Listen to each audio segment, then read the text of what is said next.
মেরাগুলো হয়েছে আর মদ্দার বাকি তো বেশি সো হ্যালো ভিউয়ার, স্বাগতম সবাইকে নতুন একটি ভিডিওতে। আমি এর আগের একটি ভিডিওতে আপনাদেরকে বলেছিলাম যে আমার যে ছোট প্রজেক্টটা আছে সেখানে আমি মাছ ছেড়ে রেখেছি মাছ প্রোডাকশন করানোর জন্য, যে পরবর্তীতে আমি এখান থেকে মাছগুলো কাটাই করে নিয়ে আমার বড় যে ঘেরটা আছে সেখানে আমি ছাড়বো।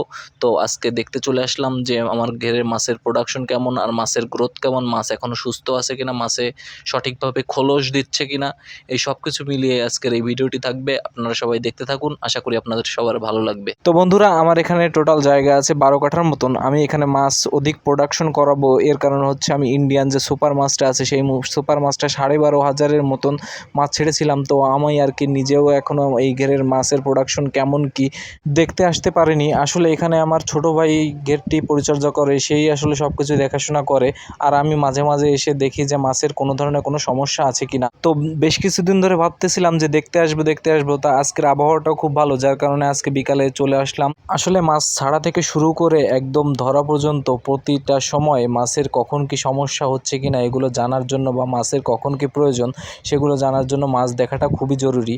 আর এই ঘেরটা যেহেতু অনেকটা নিচু জায়গা, যার কারণে আমি বর্ষার সময় সঠিকভাবে আসা যাওয়া করতে পারি না, সেজন্য আজকে শুকনোর দিনে আসলাম যে মাছে কোনো ধরনের কোনো ডিফেক্ট বা কোনো ধরনের সমস্যা আছে কিনা। আসলে আমি আগেও বলেছি যে চিংড়ি চাষের সঠিক ট্রিটমেন্টটি যদি সঠিক সময় করা হয় তাহলে আপনার মাছটি সুস্থ স্বাভাবিক সবসময় থাকবে। আসলে মাছগুলো খুবই সুস্থ, কিন্তু মাছগুলোর কালার একটি কালো কালো দেখাচ্ছে, কারণ হচ্ছে আমার এখানে আমি আগেও বলেছি যে এইখানে পুরোপুরি জব মাটির ঘেরে আসলে চিংড়ি দ্রুত বৃদ্ধি পায়, কিন্তু চিংড়ির কালারটা আসলে ভালো থাকে না।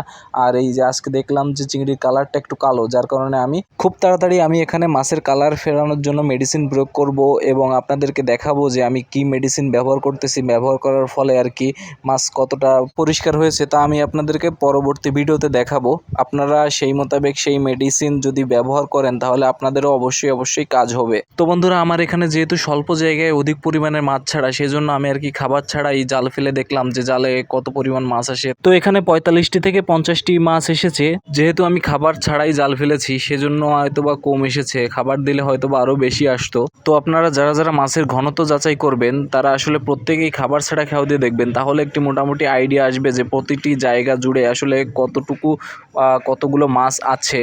তাহলে মোটামুটি আপনার একটি আইডিয়া হয়ে যাবে যে আপনার ঘেরে কতগুলো মাছ আছে বা কত পরিমাণ খাবারের তাদের প্রয়োজন।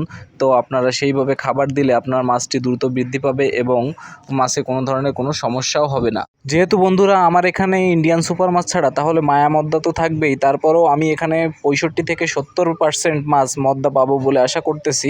আসলে সত্যি কথা বলতে কি, চাষা বাঁচে আশায়। তো বন্ধুরা, আজকের ভিডিওটি এই পর্যন্তই। আপনারা যেখান থেকে ভিডিওটা দেখতেছেন অবশ্যই জানাবেন। সুস্থ থাকবেন, ভালো থাকবেন, লাইক কমেন্ট করবেন।